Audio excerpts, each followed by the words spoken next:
इस वक्त हमारे ऑफिस में पहुंचे हैं जदयू के मुख्य प्रवक्ता अमर सिंह। स्वागत है आपका सर। आपको भी बुलाने के लिए बहुत बहुत धन्यवाद।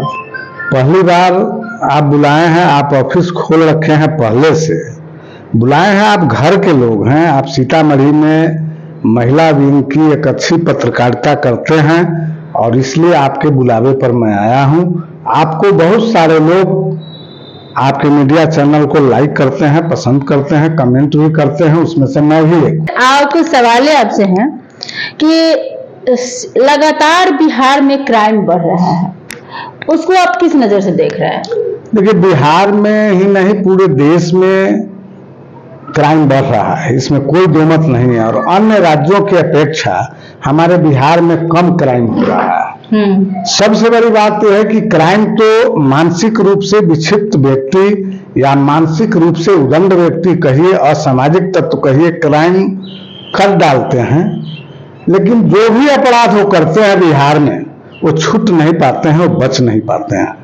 आपने देखा होगा, चाहे वो मुजफ्फरपुर की घटना हो या सीतामढ़ी की घटना हो या अन्य जिलों की भी घटना हो, जो भी अपराध होता है निश्चित रूप से हमारी पुलिस उसको खोज करके जमीन के अंदर से निकाल करके अपने अनुसंधान में उसको हफ्ता, 2 हफ्ता, 10 दिन, 20 दिन, 6 महीने के अंदर में निकाल बैठते हैं और अपराधी सलाखों के पीछे होता है। सीतामढ़ी में आप देखे होंगे गन फैक्ट्री प्राप्त हुआ।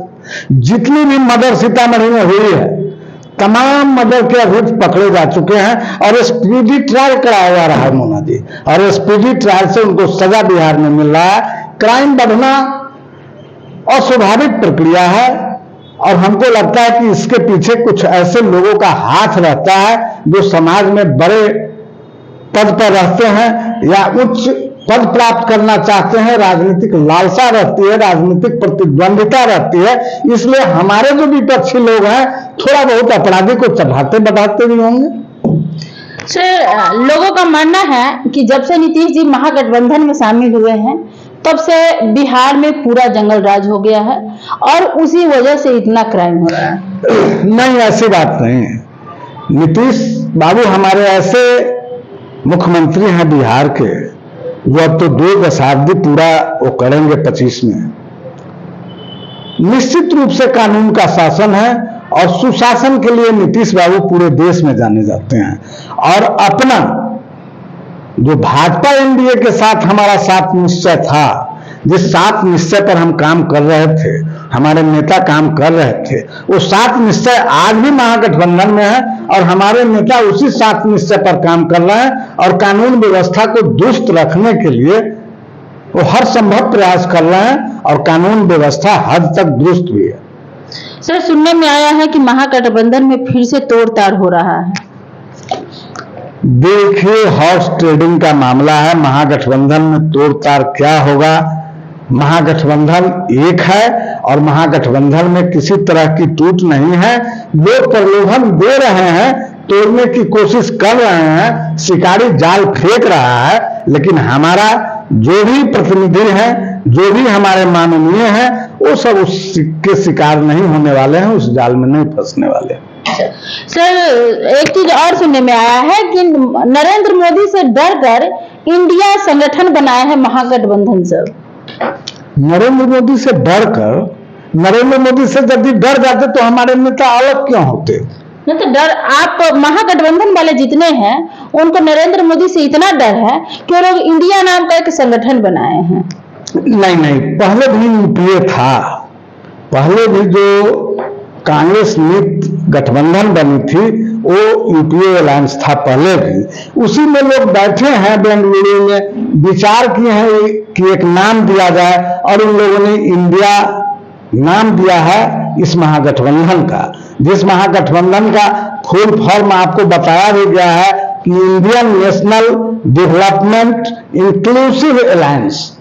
सर, इस संगठन बनाने का मुख्य मकसद क्या हो सकता है? इस संगठन बनाने में पहले 18 पार्टियां थी, अब 26 पार्टियां बेंगलुरु में सम्मिलित हुई हैं और पार्टियां सम्मिलित होंगी और महागठबंधन का एक नाम होना चाहिए अलायंस का, तो नाम इंडिया है, इंडिया में हम लोग हैं। इंडिया का जो एब्रिविएशन है,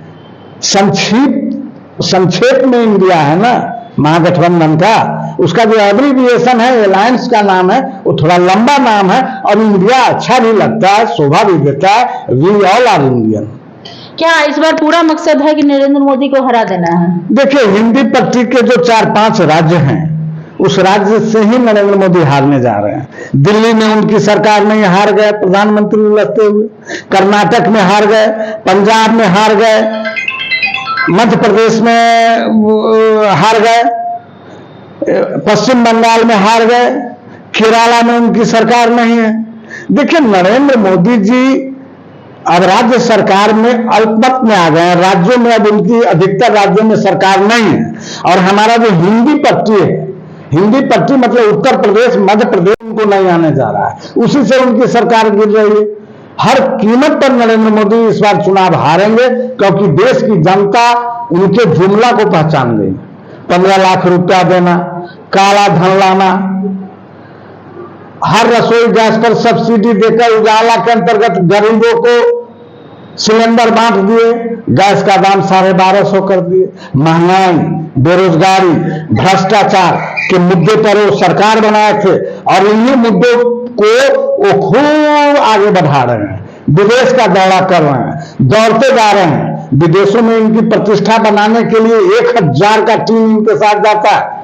10-10 हवाई जहाज लेकर के हो जाते हैं। 400-500 लोगों का एक कम्युनिटी हॉल भाड़ा कर लेते हैं या ले लेते हैं विदेश में, और उसी में उन्हीं लोग को बुला करके और बस उनका संबोधन करते हैं और वो लोग मोदी मोदी हल्ला करता है। लोग पूछते हैं कि बड़ी स्वागत हो रहा है। अमेरिका हो गए थे क्या बाइडेन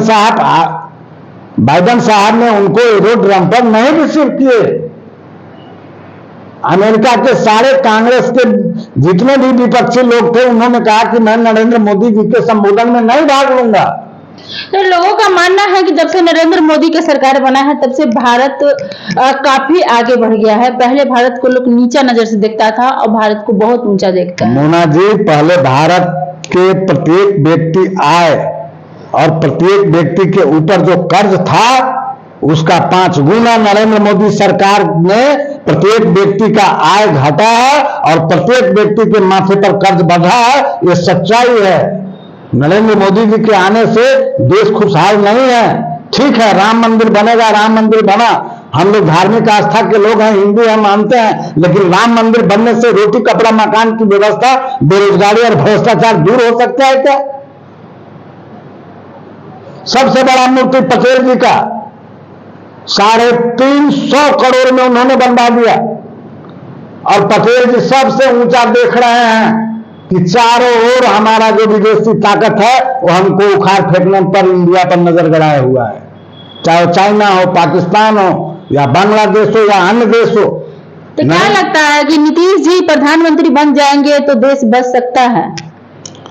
तो देश नरेंद्र मोदी जी के राम मंदिर बनाने से, फिर काशी मथुरा लाने से, धार्मिक अंधभक्त बनाने से देश आगे नहीं बढ़ पाया। सब लोगों ने विश्वास किया। हम लोगों ने एनडीए में रहते हुए एक वोट दिलवाया, सत्ता में उनको लाया। 2 बार नरेंद्र मोदी जी सत्ता में आए और सत्ता में आकर जो काम करना चाहिए था, वोट लेकर के उन्होंने गद्दारी किया। अमित शाह जैसे लोगों को उन्होंने प्रश्रय दिया। उनका बेटा क्या कर रहा है, जैसा लोग देख नहीं रहा है क्या?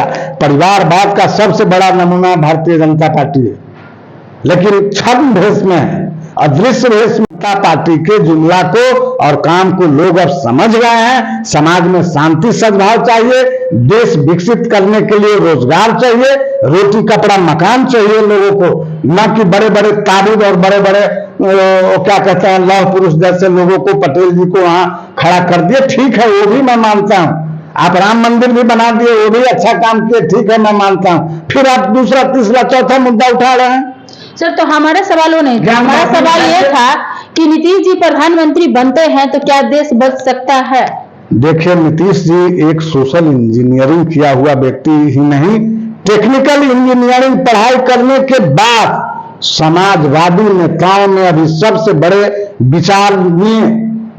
विचारवान पुरुष थिंकर, देश के प्रति सोचने और समझने वाला व्यक्ति, देश में सोशल इंजीनियरिंग क्या है उसको जानने वाला व्यक्ति, सुशासन, सामाजिक न्याय, कानून के साथ विकास, ये किसका देन है? ये देश आपने जो बोला है, बिहारी बाबू नीतीश कुमार जी का देन। आपने जो बोला है उसकी बात करते हैं, तो जब नीतीश जी इतने बेस्ट है तो फिर जीतन राम मांझी का लड़का इनको छोड़कर क्यों भाग गया? क्यों बोले कि नीतीश जी हमको मारने पर तुले हुए हैं? देखिए, हम जिनको सपना दिखाते हैं ना, वही सपना देख करके उनसे भागते हैं। नीतीश बाबू जैसे लोग जो आज तक कभी सोच भी नहीं सकते थे जीतन राम मांझी जी कि मैं मुख्यमंत्री की कुर्सी पर बैठूंगा, और एक क्षण में नीतीश जी अपना रिजाइन करके और मुख्यमंत्री जी को हाथ पकड़ करके और कुर्सी पर जीतन राम मांझी जी को बैठाए, उनके बेटा को एमएलसी बनाए। चंद लोग के लिए जीतन राम मांझी जी आज एनडीए में चले गए कि बेटा हमारा मंत्री हो जाएगा, ऊपर जाकर के राज्यसभा हमको मिल जाएगा। एनडीए के साथ जाएंगे तो हो सकता है कहीं हमको ही मुख्यमंत्री मान ले। वो लोग जो हैं, ये राजनीतिक छद्म है उनका। सीतामढ़ी से कुछ सवाल है। सीतामढ़ी जिला में लगातार चापाकल सूख रहे हैं। प्रशासन का निर्देश भी मिला था कि आप लोग बोरिंग नहीं चला सकते हैं, खेत नहीं पटा सकते हैं, तो बहुत सारे लोग छुप छुप कर रहे हैं क्योंकि वो किसान हैं, लेकिन पूरा चापाकल सूख गया है। लोगों का स्थिति काफी। देखिए मुन्ना जी, ये तो कृत्रिम आपदा नहीं है, ये प्राकृतिक आपदा है।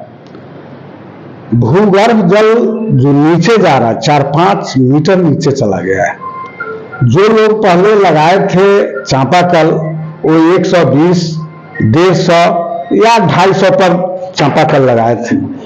एक बार आप सुने होगा 2-4 साल पहले भी प्रशासन से, बिहार सरकार से एक आदेश निकला था कि जहां जहां भी चापाकल है, वो चापाकल के पास गड्ढे खोदे जाए और उसका पानी उस गड्ढे के नजदीक ही जमा हो, ताकि फिर वह भूजल जो है वो भूजल में जाकर के मिल जाए, नीचे के लेयर में मिल जाए। परिणाम स्वरूप वैसा नहीं हुआ।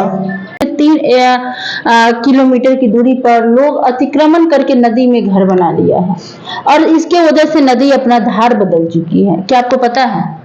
देखिए, नदियां तो अपना धार बदलती हैं, और नदिया के अंदर जो घर बनाने वाले लोग हैं, उनका घर टूटते और उखड़ते भी हमने देखा है। बथनाहा तो दूर है, इस लखनदेई में देखिए ना कि आज से 5-6 साल पहले रामपुर के अमीन साहब थे, उन्होंने घर पश्चिम की ओर थोड़ा सा नदी के नीचे कर दिए थे। बाढ़ आया और उनका घर से ढहा कर ले गया। जब जल ऊपर से पहाड़ी एरिया में बारिश होगा और नदियां जब पानी से भरेगी और जब वहां से बाढ़ चलेगा, तो निश्चित रूप से सब ध्वस्त हो जाएगा और नदियां चालू हो जाएगी। लेकिन पानी ही नहीं हुआ, बारिश की कमी है। और पानी पीने का जहां तक सवाल है, तो सीतामढ़ी में ऐसा हाहाकार नहीं है जैसा अन्य जगहों में, राजस्थान हो या बिहार का अपना जहां अररिया हो या और जिला हो, उस तरह की कठिनाई नहीं है। पानी मिल रहा है, चापाकल लेकिन सूख रहा है। और बड़ी महत्वाकांक्षी जो योजना, उस नल जल की योजना जो है, वो जनप्रतिनिधि जो नीचे स्तर के हैं उनके भेंट चढ़ गए। कुछ जगहों पर तो काम कर रहा है, और कुछ जगहों पर जो हमारे वार्ड मेंबर थे या हमारा उस समय का जो इंजीनियर था विभाग का, उन लोगों के मिली भगत से आज भी टंकी खड़ी है, मोटर नहीं चल रहा है। झूठ मूठ के कहीं बिजली का कमी, तो कहीं पाइप का फूटना, कहीं नल का टूटना, ये सब दर्शाया जा रहा है। लेकिन भविष्य में उसे दुरुस्त करना ही होगा, और पीने के स्वच्छ पानी देने के लिए हमारे नेता माननीय विकास पुरुष नीतीश कुमार जी कटिबद्ध हैं। बिहार में कहीं भी पीने के पानी के लिए त्राहिमाम नहीं होगा। चलिए, धन्यवाद आपका। जुड़े थे जदयू के मुख्य प्रवक्ता अमर सिंह जी भी करें, और ऐसे किसी से भी सवाल करना हो, क्या सवाल करना हो, ये हमारे कमेंट बॉक्स में आप जरूर लिखें कि मैं अगला सवाल किससे करूं और किस मुद्दे पर करूं। आप लोगों का कमेंट मैं पढ़ूंगी और जिनसे आप कहेंगे उनसे मैं सवाल करूंगी, चाहे वो प्रशासन हो, पदाधिकारी हो या कोई नेता हो, किन्हीं से भी आप कह सकते हैं। हाँ, किसी विभाग के लोग से हम आपकी सवाल वहां तक पहुंचाएंगे, आप लोगों की मदद करने के प्रयास जरूर करेंगे। बाकी आप लोगों से उम्मीद है कि आप लोग हमारे कमेंट बॉक्स में अपना सुझाव जरूर दें। हमें कॉल करने के लिए अगर आपको जरूरत पड़े तो हमारा नंबर चैनल पर दिया गया है। ऐसे मैं बोल देती हूँ 8873663873।